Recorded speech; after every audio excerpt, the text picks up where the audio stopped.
You're listening to Seattle Real Estate Podcast. Seattle police arrest 53 shoplifters in a single day during a citywide theft operation. And why am I talking about this in the Seattle Real Estate Podcast? It's got to do with the whole homeless situation on 3rd Avenue. This is where a number of these folks that were arrested were caught. They were caught on 3rd Avenue because they're running a crime ring there. So 3rd Avenue, if you haven't followed the podcast, is a street with a whole bunch of boarded up businesses. You got homeless encampment just basically running a full block. And it's also where these shoplifters basically have these crime rings that set up. And they go to fence their goods. They go to sell their goods. Downtown Seattle. Take them there, sell them, do whatever it is that they do. That's what we're talking about today. 53 people arrested in a single day. That's a lot of work for the police. We got a citywide theft operation going. That's what we're going to talk about. If you're new here, my name is Sean Reynolds. I own a couple of real estate companies and I read the news. All right, let's do this. Let's get into it. The Seattle Police Department is cracking down on ongoing organized shoplifting groups, leading to a retail theft operation that resulted in 53 arrests in a single day and thousands of dollars recovered in stolen merchandise. So I talked about this type of thing happening in San Francisco not that long ago, and how, was it Walgreens, I think, or Target? Corporate shut down a whole bunch of stores that had high rates of shoplifting. And a lot of people reached out and said, who care? I don't care about Target. I don't care about Walgreens. I could care less if they get shoplifted from. Okay, you might think that. You might say, all right, but I don't really care about that. Here's why you should care. Because the more stuff that's shoplifted, the higher prices go. Because that's what stores do. That's what businesses do. If they can't make a profit at this level, guess what they're going to do? And if a bunch of that profit is being eaten up by people stealing from the stores, they're going to jack the prices up. That's how this works. So you really should care. I don't think you need to care about the well-being of corporate Walgreens or corporate Target. No. But you need to care about what's happening in your communities. And if shoplifting is an ongoing thing, you kind of need to be aware that these aren't people stealing a sandwich because they're hungry. That's where the whole other side kind of goes down this narrow, windy path that really doesn't make any sense at all. These aren't people stealing out of necessity. They are stealing out of greed because they're going to take this stuff and they're going to sell it and they're going to either buy drugs or whatever it is they're going to do with their money. Most of the time it's drugs, right? I mean, and then people get really worked up about, well, all these products they're locked up behind the counter. Yeah, because they're the products most likely to be stolen. So know that when you see crime like this, this isn't somebody who is really looking to wash their clothes. Therefore, they're going to steal some laundry detergent. And that's always a really interesting one to me. And I've talked about that. I've had in-depth conversations, online with many of you regarding why laundry detergent. Yeah, because it's something that everybody needs and can use. And so it becomes kind of currency, right? So these are organized groups that hit retailers with the sole purpose of stealing to either resell them or use them as currency for other things, said Sergeant Randy Huserik. He's the public information officer for the Seattle Police Department. And a lot of folks are saying, well, people have lost their jobs and therefore they're having to steal to make ends meet. Nah, this is different. This is different. There may be some instances of that, but most of this stuff that we see going on, this is pandemic related from the standpoint of people are they're getting more brazen about this and they're just stealing stuff from corporate. That's what's happening. The big bust occurred at 9 stores on Wednesday in just under 15 hours. Of the 53 people arrested, 16 of them were booked into King County Jail. 4 of them had warrants. So about 8% of them already had warrants. All right, that's a go to jail free card, not get out, but go to. We had officers both in plainclothes working with those stores' loss prevention personnel, and then a uniformed officer acting as arrest teams to target the suspects that are committing these crimes, explained Huserik. An officer is up in their surveillance room that's watching it. They're easily and quickly communicating with our officers that are in the store via radio, making them aware of suspect description, the items that they're concealing, where they're concealing them, the location on the store at that point. And once they start heading to the door, that's when officers will move in and make the arrest. 53 people. That's a tiny little fraction of what's going on, right? Tiny little fraction. But you get this word out and it's like, all right, at least they're doing something. They're doing something in the right direction. Kind of like the sheriff's department down in California and Los Angeles. They're going to clean out, the sheriff's department in Venice Beach is basically saying, hey, we're going to clean out the homeless encampments by July 3rd. Actually doing something instead of talking about things and hashing out what should or shouldn't be done, just going in, cleaning out because it's a public safety hazard, right? Just is. Huserik, he's the police department spokesperson, said large retailers and grocery stores have been losing thousands of dollars in merchandise due to ongoing problems with organized theft groups. He said some places are still struggling to recover from the pandemic. Not only does that impact the store itself with their losses and their bottom line, but everyday people who walk into these stores that are buying things from those stores because of the losses these stores are sustaining, they have to raise their prices, and then that impacts everybody, said Huserik. That's my thing, is if you wonder why things are going up, it's because of stuff like this. That's what's going on. So you might say, well, but they really needed it. Yeah, this isn't that kind of need. This is an ongoing theft operation that is ending up at the homeless encampments on 3rd Avenue in Seattle, where people also say, well, the homeless need a place to live. Okay, but do they also need a place to do their crime? Apparently the answer is yes, and it's on 3rd Avenue in Seattle. So here's the retail theft operation. Here's kind of roughly where they targeted. In North Seattle, they did a Lowe's, a Home Depot, a Target, and a Dick's Sporting Goods. These are all along the I-5 corridor. Down closer to downtown, I want to say like the University of Washington district and maybe Ballard-ish. We hit that's downtown. Downtown, they hit a Nordstrom, a Target, and a Safeway in the U district, I think it was. In kind of more South Seattle, they hit a Home Depot and a Lowe's. These are all the stores that this bust covered. So I think they're kind of doing a wide-ranging sweep of big department stores up and down the I-5 corridor, kind of bracketing North Seattle and kind of South Seattle, just to get that word out there and, hey, this is going down. Thieves are swiping high-value items in bulk from luxury merchandise at Nordstrom's to power tools or home appliances at Lowe's or Target. Huserik said some people tried to smuggle their haul through an emergency exit, which he explained is a felony. Most people are brazen enough to walk out the same way they came in. So even though these people got arrested, like in California, there's the whole Proposition 47 thing, where if you steal something under $950, it's basically a misdemeanor. Here in the state of Washington, we've got that too. But the police are trying to do something here. Will most of these people probably walk? Yeah, probably, except maybe the ones with outstanding warrants. They're going to have to work on that. But our prosecutors are so lenient in Seattle that these people probably won't do any time if they even ever, if these cases ever actually even get brought to, fruition. So 4 people were arrested at the Seattle intersection of 3rd Avenue and Pine Street.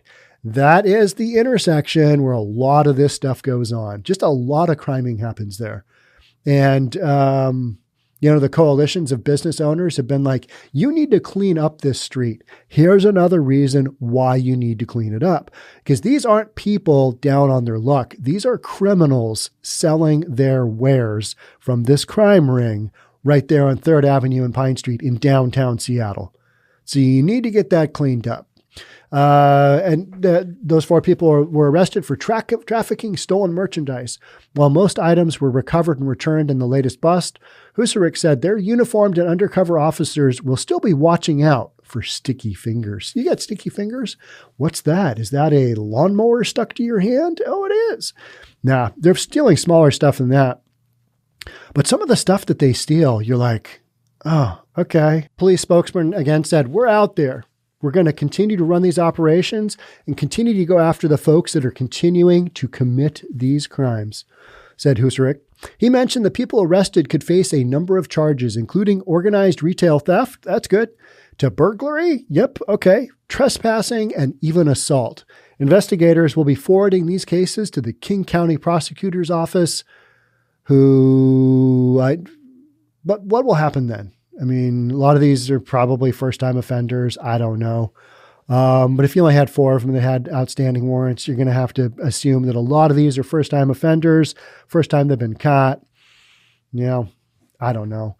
I don't have a lot of hope for, stopping this kind of thing, but at least there's an indication of, okay, we're making some kind of effort, because relative to other crime that is going on, gun violence, homicide, just shootings in general, I kind of feel like the whole shoplifting thing is low on the totem pole of priority, but you still got to hit it. You still got to recognize that it's going on and to trying to do something about it. But relative to the other crime that we have kind of skyrocketing, shoplifting, all right, got to make an effort, got to have some lip service that, hey, this isn't right. Because otherwise, I mean, this is just, and my thought is that this is going on way more than we are aware of. And these stores, I mean, the fact that in San Francisco, they basically closed stores down because shoplifting got so bad, that tells you, all right, this, and this store here, they were already not doing well. And now with the amount of shoplifting going on, we need to close them. And then people are like, but you just need to let people steal stuff. That's not how this works. That's not how this game goes. It's not. And a lot of folks want to say, but these are people stealing out of necessity. Well, these people weren't. This is a crime ring, and that's different. And if you are really that hungry, there are so many options as far as homeless can get food. They can get the services they need. They need to just reach out. And yes, there are long waiting lists, but how often do you read about somebody, oh yeah, they got a room for the night, whatever. A lot of these are temporary solutions, and we don't have a lot of long-term solutions, but we've got so many people living on the streets, basically gaming the system, doing stuff just like this. So they're going to sell stuff out of their tents on 3rd Avenue and, what was it, Pine or Pike? Yeah, Pine in downtown Seattle. So you've literally got trafficking stolen merchandise. And, we had a massive drug bust, just, I think it's a block or 2 south of 3rd and Pine. We had a massive drug bust, and, cash and guns were taken out of tents in downtown Seattle. That happened just a few months ago, maybe a month ago, something like that. So this stuff, it's not like these are people that are down on their luck a lot of the times. There are some of those. Obviously, there's instances of that. People who lose their jobs, lose their home, whatever their circumstances.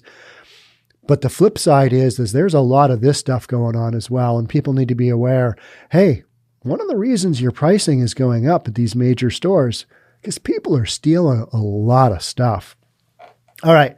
I talked about the catalytic converter issue. I mean, people are literally having these stolen right out from underneath them while they are in their car. Maybe they're sleeping in their car. Thieves can get a lot of money for a catalytic converter. So what is the catalytic converter 2.0 scenario? It's lumber. Believe it or not, it's lumber. And I think a lot of people in the hardware and lumber industry, they're afraid that this is going to happen more often than not, because the price of lumber has increased so much, to the point where my next story is man caught trying to steal more than $2,000 worth of lumber from a Shoreline business. Shoreline is North Seattle. It brackets the north end of King County. So this happened at Dunn Lumber. Could have happened at Lowe's, could have happened at Home Depot. The King County Sheriff's Office is warning that lumber thefts could become the new catalytic converter thefts as supply shortages are driving up costs. You want to talk about housing costs going up? New construction housing costs specifically? Look at the price of lumber. 400%, up 400%, just something crazy. It's just nutty, isn't it? I mean, that pricing has gone like this during a pandemic. Who would have thought, right? So a supply shortage due to the coronavirus pandemic has caused lumber prices to surge nationwide over the course of the past year, and criminals have taken notice. as they've taken notice of easy stuff to steal at, your Walgreens, your Target, your Safeway, wherever it is. We've seen this with copper prices a number of years ago. Do you guys remember that? Copper prices went through the roof, and all the meth heads were going into homes and stripping out copper wiring and selling that because, you melt it down and copper was expensive. So we saw this with catalytic converter thefts as those minerals spiked, prices of rhodium, I think it was, whatever the minerals are in catalytic converters. And our concern is that lumber thefts are going to be the new catalytic converter thefts as thieves try to profit in this spike in cost, said King County Sheriff Sergeant Tim Myers. I can't decide which one would be harder, stealing a bunch of lumber or getting underneath somebody's car and cutting out their catalytic converter. Either of those have a certain amount of risk that I would probably be like, you know what? I'm probably going to pass on both of those crimes because one, you're underneath the car and you're operating a tool that cuts through metal. That makes a loud sound. So I'm underneath the car, cutting through metal. And how many times have I talked about somebody being interrupted? Dave2D, our favorite YouTube guy, who I think I almost have as many subscribers as he does now. He had a big incident where Dave2D, he does van life roasts. And his van life channel's had a difficult time because somebody killed themselves after some mean comments he made. Another van lifer did, and it was just frustrating. But Dave2D literally woke up, lived in his Honda Element, woke up in the streets of Los Angeles to somebody cutting off his catalytic converter, and they stole it. He woke up in the morning at 6 o'clock in the morning. What's that sound?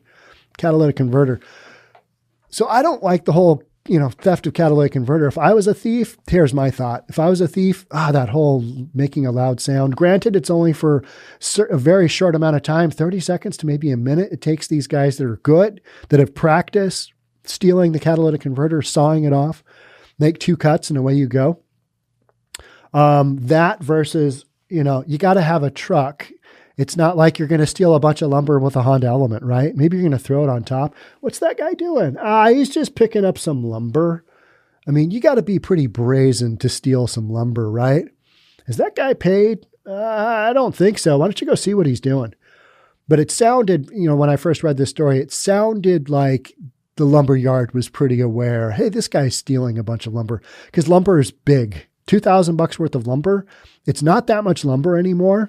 I was watching the video that accompanied this story, and the contractor was saying, hey, I just bought 4 sheets of plywood. Must have been the good stuff. Sure, 4 sheets of plywood because it was $500 out the door. $500. So, okay, steal 4 sheets of plywood. Theirs are still big. They're 4x8, right? I mean, it's just not easy stuff to haul around. So that versus cutting off a catalytic converter, I don't know. I'm torn. Which one do you go with? I don't know. I'm overthinking this as far as a criminal goes. Hey, there's something I can rip off. I'm going to take that and I'm going to go, where do you fence lumber? I don't even know. Imagine walking down the street with, just a big massive piece of lumber, plywood. Okay. Who's up for some stolen plywood? That seems difficult too, right? I mean, it just seems tricky. The sheriff's office is warning about the potential new trend following an incident on June 1st, where a suspect was caught trying to steal an estimated $2,380 worth of materials from Dumb Lumber in Shoreline. The suspects had stacked 32 pieces of lumber and other materials near an entry point and attempted to put them in a 2018 Dodge Durango. See, there you go, a truck. 32 pieces of lumber. All right. So how long is it going to take you to load in 32 pieces of lumber? Even if you're really fast, that's going to take more time than I think stealing a catalytic converter. So, more exposure, more pieces of theft. 32 pieces.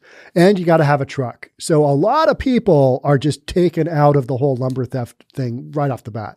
You don't have a truck, you got a sharpen cart, that's probably not going to work out as well. So I think people with trucks are going to be, I have no idea what I'm talking about at this point, but it makes sense logically, right? So, oh yeah, he knew for sure what he was coming for, said store manager Andrew Fisher. Managers at the lumberyard saw the suspect on a live security camera feed and notified King County deputies who swarmed the yard and took the suspect into custody without incident. We've seen things from people breaking our padlocks on our gates to climbing over barbed wire. A lot of them are just sneaking into areas that are easy to climb over the fences, Fisher added. He appears to be a simple thief, someone trying to profit on the spike that we've seen in lumber prices, said Sergeant Myers, who said a threefold increase in prices over the last year has made margins razor thin, and criminals know that. So, lumber, stealing lumber, that's just, it's too big. It's too big for my steak. Maybe some dowling rods. I don't know, but those aren't very much, right? I mean, the lumber, the big stuff, that's apparently what's costing a lot, right? So until lumber prices come down, people should expect tools and lumber to be locked up overnight and security cameras rolling to help protect inventory. And so it's like a grocery store. People are going to go into the lumberyard and go, why is all of this locked down? Well, now we know why, because literally there are brazen thieves out there trying to steal it, and they're going to go sell it. And what are they going to do? Are they going to put that in their 401k? They're going to put that in their IRA? Probably not. They're going to go out and score their next hit, right? Or their next half a week's worth of hits, because at $2,380, that's some money. It's just, that's the risk you take. Smaller stuff. You got to steal smaller stuff, I think. That's my opinion. But I am not much of a thief either. I'm not a thief, in fact. But I read about it. So the suspect in this incident was booked into the King County Jail for investigation of commercial burglary, according to the sheriff's office. All right, sign him up. Let's get that guy, let's get him a little prison sentence. I think you make an example of somebody like that, because it is clearly not stealing a sandwich because you are hungry. That's where I hear this argument all the time. Well, you shouldn't have this stuff locked up. If people really need it, they should just be able to come in and steal it. That is literally a statement made by one of the actresses from Sex and the City, not understanding the scenario at all. So lumber prices have already skyrocketed. Are we going to see them go up even further with lumber theft? I don't think so, because it's pretty hard to steal. Well, how many pieces of lumber was it? 32. I mean, that just takes a long time to just load that stuff up, right? I mean, yep, I'm still going. Yep. Robbery in progress. Yeah, it's going to take me like half an hour. I mean, this is a lot of lumber. It's going to take me a long time to steal this stuff. I mean, plus my back's already kind of sore. It's pretty heavy, you know, and just hauling all this stuff around. Really working for my $2,380 here on this one. I don't know. I got to rethink this whole criming thing. Those are some of the things that go through my mind when I see a story of a guy stealing almost $2,400 worth of lumber. It's like, really? All right. I see the approach. That makes sense. Intuitively, that kind of makes sense. But I mean, it's just that much lumber into a truck. You're going to probably get caught. If you don't get caught doing that kind of thing, I don't know. Maybe the stores need a little bit more security. But as these stories come out, and that's part of the reason I am reading it, is so that people are aware, hey, this is going on. Just like I kind of did the whole catalytic converter thing. I had so many people reach out to me. I never even knew that was a thing. I'm like, yeah, watch your catalytic converter. They might steal it. They might melt it down for rhodium. People are like, what? What is he talking about? It's a thing. Lumber, catalytic converter, laundry detergent. It's all stuff we're stealing in 2021. I had no idea. I used to be a real estate guy. I still kind of am. But now I literally talk about this stuff being stolen because it's important and we need to hear it. All right. That's it for me on this one. I don't know how I can beat up the lumber stealing topic anymore. But if it continues and if there's more stories like this, you're darn right I'm going to cover them right here in the Seattle Real Estate Podcast, because why wouldn't we? This is important stuff. We got to get to the bottom of this stuff. And I will tie this back in, especially the whole crime ring thing happening on 3rd Avenue, because those businesses down there, they've been waiting for a long time for that area to be cleaned up. City of Seattle, City Council, you guys need to clean that up. Mayor, need to clean that up. That's totally unacceptable. All the information is right in front of you. I just read it for you. Clean that bad boy up. Clean up that 1 block street. At least clean up that. So we can kind of, I don't know, move to a more normal Seattle, if there's such a thing. I don't know. Who knows? But in the meantime, got to clean that, at least that block up. All right. That's it for me on this one. I will catch up with you guys soon. Until then, stay safe. I'll see you soon. We'll talk then. Bye for now.